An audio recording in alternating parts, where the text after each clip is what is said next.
사람들은 흔히 말합니다. 늙으면 자식에게 짐만 된다.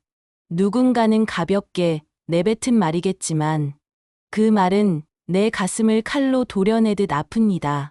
하지만 저는 압니다. 자식이란 존재는 때론 내 삶 전체를 송두리째 흔드는 거대한 폭풍이 될 수도 있다는 것을요. 제 이름은 김순희. 올해 74. 평생 남편을 떠나보내고 혼자 아들을 키워냈습니다. 아들의 결혼을 지켜보고 손녀가 태어났을 땐 눈물로 행복을 삼켰습니다. 그렇게 지난 세월을 버텨왔건만 지금 제 앞에 놓인 길은 요양원이라는 곳이었습니다. 나는 창밖에서 불어오는 바람 소리를 들으며 속으로 중얼거렸습니다. 내가 버팀목이라 믿었던 자식이 이제는 나를 짐으로 여기나 보다. 하지만 이대로 당하진 않을 거야. 내게도 마지막으로 지켜야 할 것이 있으니. 그렇게 내 인생의 새로운 막이 열리려 하고 있었습니다. 봄볕이 따스하게 비치던 어느 날이었습니다. 마당에 핀 목련꽃이 바람에 흩날려 하얀 꽃잎이 바닥에 소복이 쌓였습니다. 그날따라 며느리의 얼굴은 무겁게 굳어 있었습니다. 늘 웃던 아이였는데 왜 저렇게까지 망설이는 걸까? 나는 알 수 없는 불안을 느꼈습니다. 그녀는 부엌 식탁에 앉아 잠시 머뭇거리다가 어렵게 말을 꺼냈습니다. 어머님, 드릴 말씀이 있는데요. 나는 젓가락을 내려놓고 그녀를 똑바로 바라봤습니다. 그 순간 내 마음속에는 불길한 예감이 피어올랐습니다. 마치 폭풍이 몰려오기 전의 고요함처럼 모든 것이 잠시 멈춰버린 듯했습니다. 그리고 마침내 그녀의 입에서 그 말이 흘러나왔습니다. 어머님, 요양원에 한번 가보시는 게 어떨까요? 순간 내 세상이 멈추었습니다. 요양원이라는 단어는 날 선 칼처럼 내 심장을 깊이 찔렀습니다. 나는 아무 말도 하지 못했습니다. 그저 멍하니 그녀의 얼굴만 바라봤습니다. 내 안에서는 배신감, 서운함, 두려움이 소용돌이쳤습니다. 내가 그렇게 아끼고 챙긴 며느리인데 결국 나를 짐으로 여기는 건가? 나는 단 하루도 허투루 살지 않았는데 왜 나는 이렇게 버려지는 존재가 되어야 하는가? 아들은 난처한 얼굴로 아내를 말렸습니다. 지연아, 너무 급하게 하지 마. 어머니 뜻도 좀 들어야지. 그러나 며느리는 고개를 저으며 단호히 말했습니다. 여보, 어머님 혼자 계시면 위험해요. 넘어지기라도 하시면 어떡해요? 이젠 선택이 아니라 필수예요. 나는 손에 쥔 숟가락을 천천히 내려놓았습니다. 대답 대신 하늘을 바라보았습니다. 그때 손녀가 내 곁으로 와 내 손을 꼭 잡았습니다. 그 작은 손이 떨리고 있었습니다. 할머니, 제가 돌볼게요. 저랑 같이 살아요. 학교 다니면서도 할머니 옆에 있을 수 있어요. 그 순간 가슴이 뭉클해졌습니다. 하지만 한편으론 더 서러웠습니다. 저 아이까지 나서서 나를 지키려 하다니 이제는 손녀에게까지 짐이 되는 건가? 나는 애써 미소 지으며 말했습니다. 늙으면 다 요양원 가는 거지. 나도 이제 그 길로 가야지. 목이 메었지만 태연한 척했습니다. 그러나 속으로는 울부짖고 있었습니다. 내가 이렇게까지 살아왔는데 결국 내 자리는 요양원이라니. 하지만 이대로 무너지진 않는다. 아직 아무도 모르는 진실이 있으니. 아들은 침묵하며 고개를 숙였고 며느리는 안도하듯 한숨을 내쉬었습니다. 손녀만이 여전히 내 손을 꼭 잡고 울고 있었습니다. 그날 밤 잠자리에 누웠지만 눈을 감을 수 없었습니다. 창문에서 빗방울이 똑똑 떨어지는 소리가 유난히 크게 들렸습니다. 나는 스스로 다짐했습니다. 좋다 원한다면 내가 요양원에 가주마. 하지만 그곳이 단순한 노인의 끝자리가 아니라는 걸 곧 알게 될 것이다. 내가 누구인지 반드시 보여주겠다. 창문 밖에서 번개가 번쩍였고 방 안에는 커다란 그림자가 드리워졌습니다. 마치 앞으로 다가올 거대한 폭풍을 미리 경고하는 듯했습니다. 대문 앞에 들어서자 커다란 현판에 새겨진 글자가 눈에 들어왔다. 해온 요양원. 그 이름은 내 손으로 지은 것이었지만 나는 고개를 숙인 채 아무 말도 하지 않았다. 로비에 들어서니 은은한 클래식 음악이 흐르고 있었고 창가에는 파릇한 화초들이 줄지어 놓여 있었다. 어르신 몇몇이 휠체어를 타고 직원들의 도움을 받으며 웃고 있었다. 겉으로 보기엔 따뜻하고 평화로운 공간. 그러나 내 가슴은 싸늘하게 식어 있었다. 김 어르신, 환영합니다. 간호부장은 허리를 깊숙이 굽혀 인사했다. 우리는 상담실로 안내되었다. 책상 위에 가지런히 놓인 서류들, 입소 동의서, 보호자, 계약서, 그리고 두툼한 특별약관. 볼펜이 가지런히 놓인 모습조차 차갑게 느껴졌다. 나는 종이를 넘기다 눈길이 한 줄에서 멈췄다. 여기 왜 내 집 얘기가 들어있지? 간호부장은 순간 눈치를 보더니 어색한 웃음을 지었다. 보증 관련 표준 조항입니다. 모든 어르신께 들어가는 항목이에요. 크게 걱정 안 하셔도 됩니다. 그때 며느리가 성급히 펜을 내 손에 쥐어주며 말했다.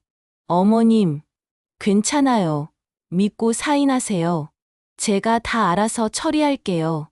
아들이 머뭇거리며 말했다. 지연아, 그래도 어머니께 충분히 설명은 드려야 하지 않을까?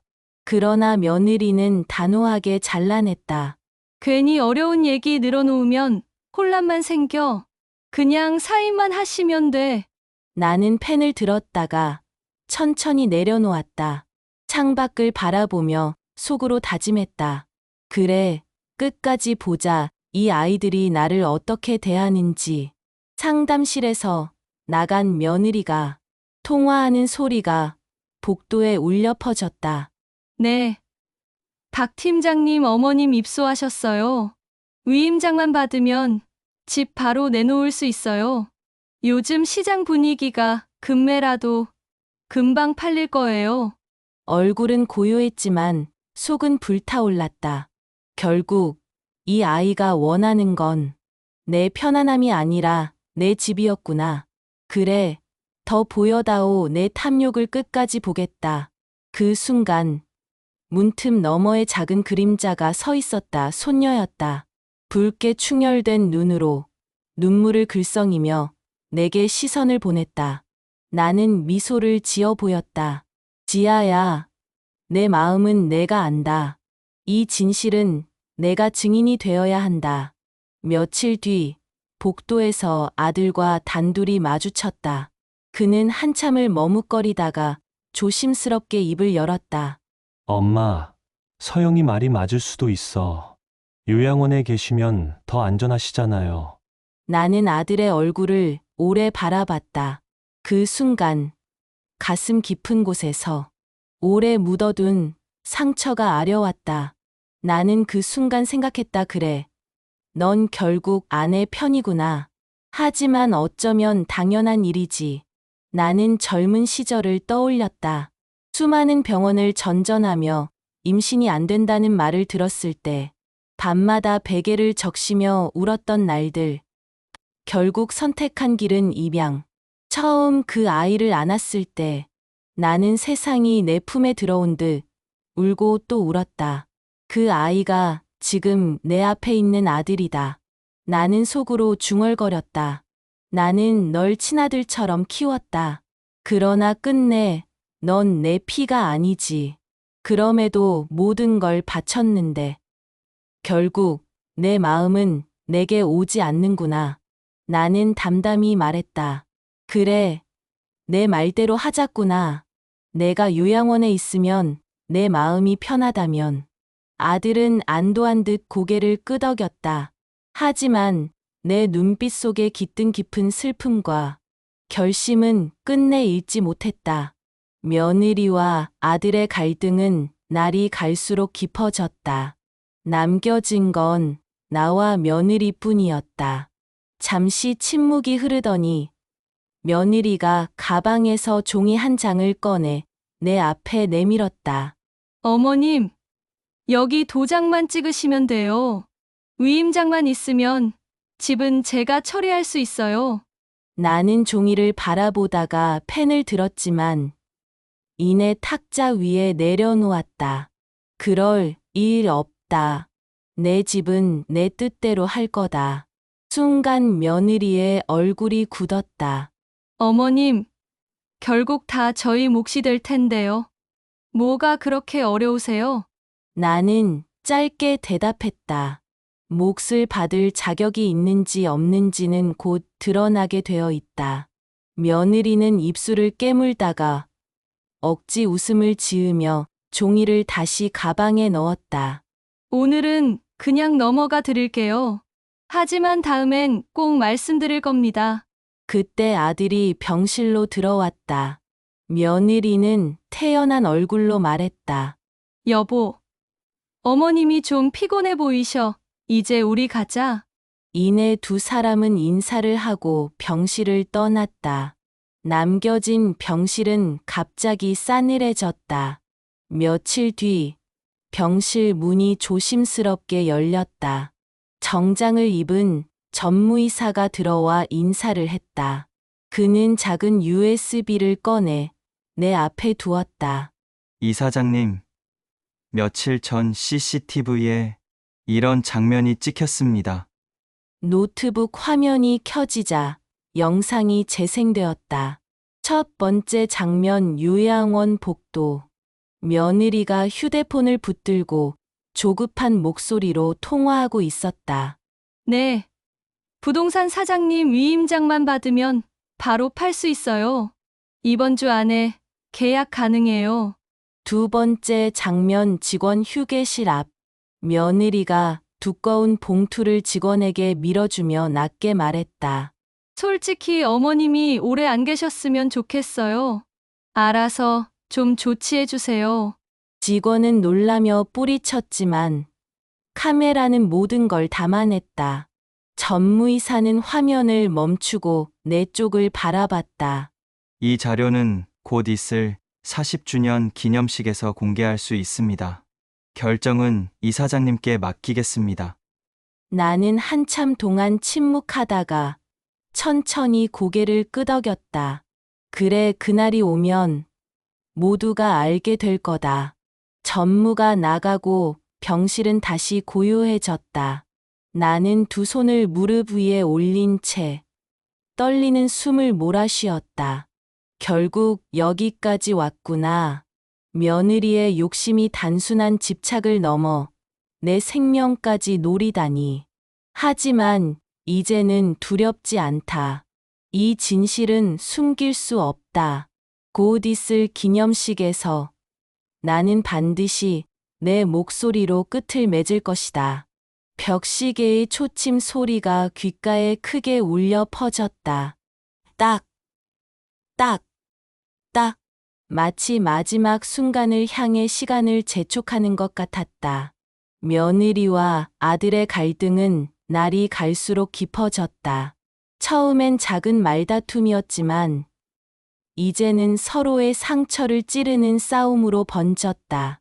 나는 직감적으로 그 모든 기류를 느낄 수 있었다. 돈이 사람을 흔드는구나. 하지만 그들이 어떤 선택을 하든 진실은 결국 드러나게 되어 있다는 걸 나는 알고 있었다. 그날 밤, 아들은 술에 만취해 집으로 들어왔다. 문을 열고 들어서자마자 넥타이를 거칠게 풀어던지고 소파에 털썩 주저앉았다. 그의 눈빛은 흐릿했고 손끝은 술기운에 덜덜 떨리고 있었다. 서영아, 나 이제 정말 모르겠다. 그의 목소리는 지쳐 있었고 한숨 섞인 체념이 묻어 있었다. 엄마는 아직도 정신 똑바로 계시고 걸음도 하시는데 우리가 왜 이렇게까지 해야 하냐고, 왜 그렇게까지 엄마를 밀어내려 하는 건데? 부엌 식탁에 앉아있던 며느리 서영은 차갑게 웃으며 팔짱을 꼈다. 정신이 똑바로 계시다고? 그래도 결국 짐이 될 뿐이야. 당신은 언제까지 엄마만 감싸고 돌 거야? 나랑 우리 애는 뭐고? 우린 뭐가 되는데? 아들은 두 손으로 얼굴을 감싸며 낮게 중얼거렸다. 넌 왜 그렇게 돈 얘기만 하는 거냐? 가족은 돈보다 먼저인 거 몰라? 서영의 눈빛은 매섭게 빛났다. 돈이 없으면 가족도 못 지켜. 당신은 아직도 그걸 몰라? 애 학교는 어떻게 보낼 건데? 앞으로 살아갈 집은 다 돈이야. 내가 몇 년을 참고 살았는지 알아? 아이 키우고, 살림하고, 시댁 눈치 보고, 이젠 집 문제까지 내 몫이야. 나는 더는 못 참아. 지금 기회가 있을 때 잡아야 해. 아들은 소파 팔걸이를 거칠게 내리쳤다. 그건 내 욕심이야. 살아있는 사람을 내쫓고 재산만 바라보는 게 가족이냐. 말이 거세지자 며느리의 얼굴도 붉게 달아올랐다. 욕심. 그래, 욕심이야. 하지만 난 이렇게라도 우리 살 길을 찾아야겠어. 당신은 늘 엄마 뒤에 숨어. 나는 시어머니 눈치 보며 평생을 살았는데 이제 마지막까지 그분만 바라보겠다는 거야. 그 말에 아들의 눈빛이 흔들렸다. 잠시 그는 입을 다물었지만 곧 떨리는 목소리로 대답했다. 서영아, 그분은 내 엄마야. 내가 세상에서 단 한 번뿐인 엄마를 버리라는 소리를 내 입에서 듣게 될 줄은 몰랐다. 거실 공기는 얼음장처럼 차갑게 굳어졌다. 잠결에 깬 손녀는 방문 틈 사이로 부모의 모습을 지켜봤다. 아빠는 술에 절어 붉어진 눈으로 울분을 토했고 엄마는 독한 표정으로 그를 노려보고 있었다. 손녀는 두 손으로 입을 막고 눈물을 훔쳤다. 엄마, 아빠, 싸우지 말아줘. 마 무서워. 아이의 작은 어깨가 떨리고 있었지만 거실의 두 사람은 그것조차 눈치채지 못한 채 서로를 향해 날카롭게 대립하고 있었다. 나는 병실에서 눈을 감으며 속으로 중얼거렸다. 돈 앞에서 사랑도, 의리도, 신뢰도 흔들리고 무너지는구나. 밤, 조용한 집 안. 며느리는 휴대폰을 귀에 대고 서성이며 목소리를 낮췄다. 네. 사장님 위임장만 받으면 바로 진행할 수 있어요. 이번 주 안엔 무조건 끝내야 해요. 네. 믿어주세요. 제가 어떻게든 해내겠습니다. 전화를 끊자마자 며느리는 한숨을 내쉬며 손톱을 물어뜯었다. 눈빛은 초조했고 걸음걸이는 불안하게 흔들렸다. 시간이 없어. 이번 기회를 놓치면 다시는 이런 기회가 오지 않아. 어머님이 뭐라고 하시든 나는 밀고 나가야 해. 한편 아들은 회사 근처 작은 술집에 앉아 있었다. 잔에 술을 따르지도 못한 채 그는 동료에게 힘없이 말했다. 엄마는 아직 정정하셔. 그런데 와이프는 자꾸 집을 팔자고만 해. 난 둘 다 지키고 싶은데 어떻게 해야 할지 모르겠어. 동료는 잠시 침묵하다가 낮은 목소리로 대꾸했다. 가족끼리 신뢰가 깨지면 아무것도 안 남아. 내가 선택을 해야 할 거야. 아들은 술잔을 만지작거리며 고개를 떨궜다. 선택 엄마냐, 아내냐. 내가 뭘 선택하든 누군가는 상처받겠지. 하지만 나는 정말 어디로 가야 하는 걸까? 그날 밤 아들이 집에 돌아오자 거실 불빛은 꺼져 있었다. 그런데 방에서 나온 손녀가 조심스레 다가왔다. 아빠, 작게 부른 목소리는 떨리고 있었다. 왜? 우리 공주님? 아직 안 잤어? 아들은 손녀의 머리를 쓰다듬으며 애써 웃었다. 하지만 아이의 입술은 바르르 떨리고 있었다. 아빠, 엄마가 할머니를 싫어하는 것 같아. 할머니한테 무슨 나쁜 일이라도 생길까봐 나 무서워. 그 순간 아들의 심장이 덜컥 내려앉았다. 딸이 이미 모든 걸 느끼고 있다는 사실이 그를 더 괴롭게 했다. 괜찮아. 아무 일도 없을 거야. 그는 그렇게 말했지만 목소리 끝은 흔들리고 있었다. 요양원 병실. 나는 창가에 앉아 있었다. 복도를 지나가던 직원들의 수군거림이 내 귀에 또렷이 들어왔다. 며느리가 요즘 이상한 소리를 한다던데 병실에 있는 할머니 집을 팔아넘기려고 자꾸 병원에 들락날락 한다니까. 나는 창밖의 어두운 하늘을 바라보며 천천히 눈을 감았다. 이제는 내 귀에도 다 들린다. 며느리가 무슨 짓을 꾸미는지 세상도 이미 알아차리고 있구나. 그래, 곧 때가 온다. 모든 것을 밝힐 날이 다가오고 있구나. 내 가슴 깊은 곳에서는 불안과 동시에 묘한 결심이 끓어오르고 있었다. 며칠 뒤, 해온 요양원 창립 40주년 기념식 날. 강당은 꽃바구니와 현수막으로 가득했고, 환자 가족과 후원자, 기자들로 붐볐다. 사회자가 힘차게 선언했다. 오늘은 해온 요양원이 걸어온 40년의 발자취를 기념하는 뜻깊은 날입니다. 이제 오늘의 주인공, 이사장님을 무대 위로 모시겠습니다. 객석은 술렁였다. 앞줄에 앉아있던 내가 천천히 일어나 무대 위로 걸어 나갔다. 아들은 자리에서 벌떡 일어나며 중얼거렸다. 엄마가 이사장님이라고? 며느리는 얼굴이 하얗게 질리며 굳어버렸다. 손녀는 충격에 숨을 죽였다. 나는 마이크를 잡고 차분히 말했다. 여러분, 놀라셨을 겁니다. 이 해온 요양원을 세운 사람은 바로 저, 김순희입니다. 객석은 웅성거렸고 수많은 시선이 나에게 집중됐다. 남편이 세상을 떠난 뒤 제게 남은 건 보험금 하나뿐이었습니다. 그 돈을 어떻게 지켜야 할지 매일이 고민이었습니다. 사람들은 저를 비웃었지요. 그 돈으로는 아무것도 못한다고. 하지만 저는 포기하지 않았습니다.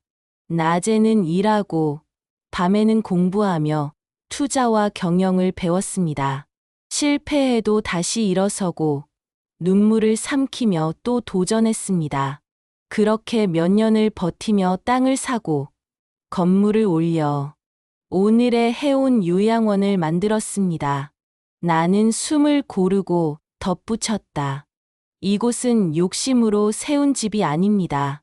늙고 병든 사람들이 마지막까지 존엄을 지키며 살 수 있도록 삶을 지키려는 간절한 마음으로 세운 곳입니다. 잠시 정적이 흐른 뒤 나는 또렷한 목소리로 말했다. 그리고 오늘 여러분께 꼭 보여드리고 싶은 자료가 있습니다. 조명이 어두워지고 스크린이 켜졌다.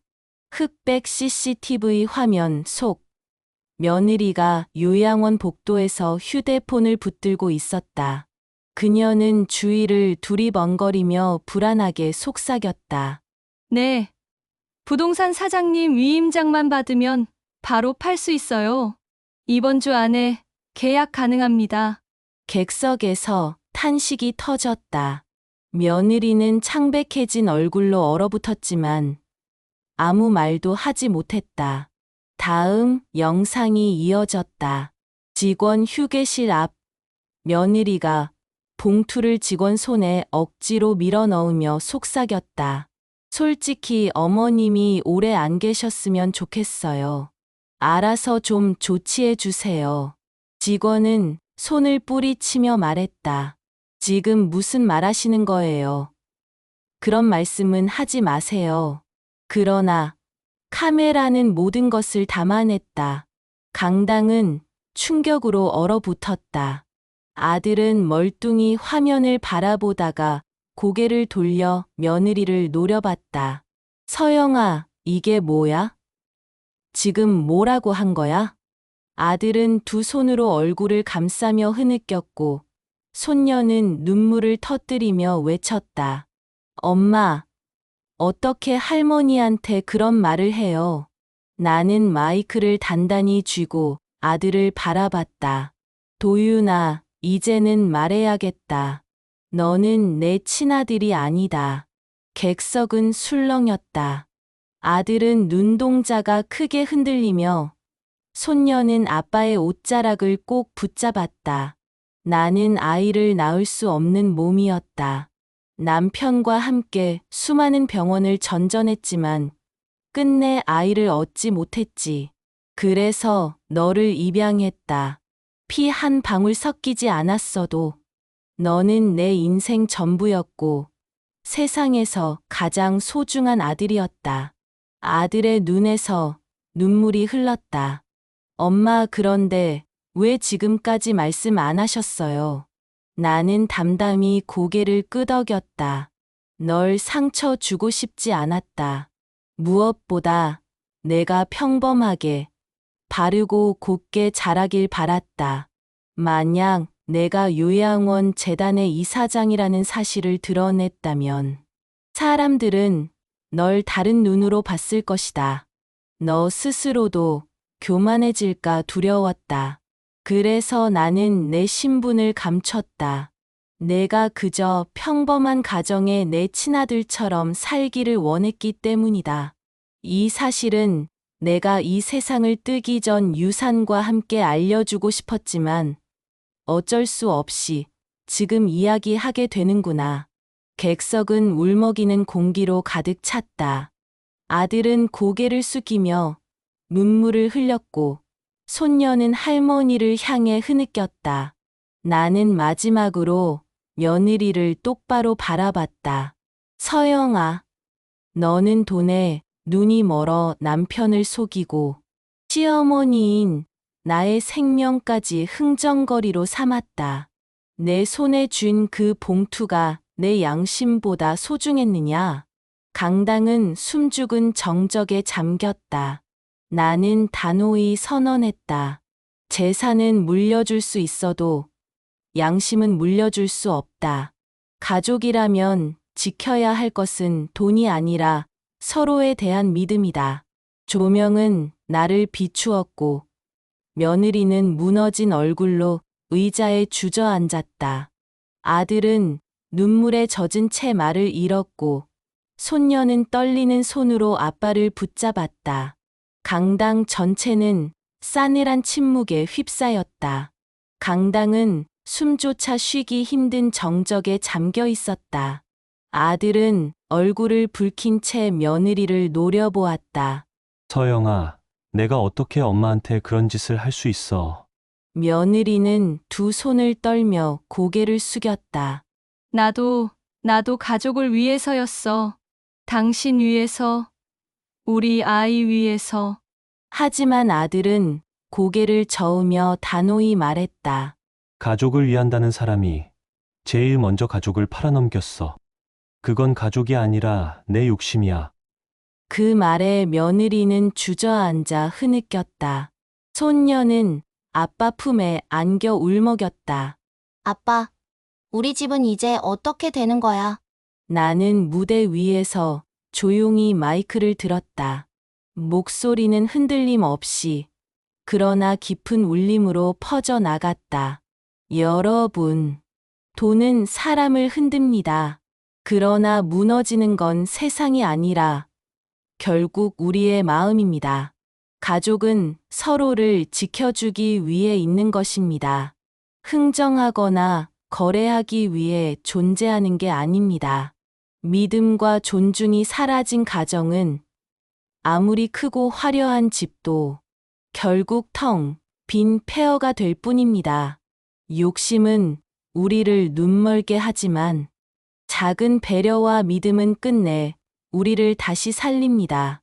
강당 안은 숨죽은 채 한마디도 들리지 않았다. 많은 이들의 눈빛이 젖어 있었고 아들은 눈물을 흘리며 고개를 끄덕였다. 며칠 뒤 아들과 며느리는 법정에 섰다. 아들은 단호히 말하며 도장을 찍었다. 나는 딸과 함께 살 거야. 내가 한 짓은 아내로서도 엄마로서도 용서할 수 없어.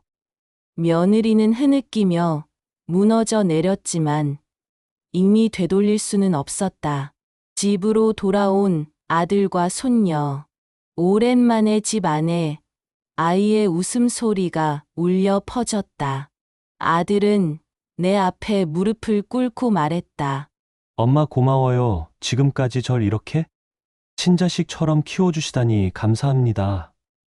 저는 다시는 그 믿음을 놓치지 않겠습니다. 손녀도 내 품에 안겨 속삭였다. 할머니, 저도 할머니 꼭 지켜드릴게요. 나는 아이를 끌어안으며 생각했다. 가정을 지탱하는 기둥은 재산이 아니라 서로를 향한 마음이다.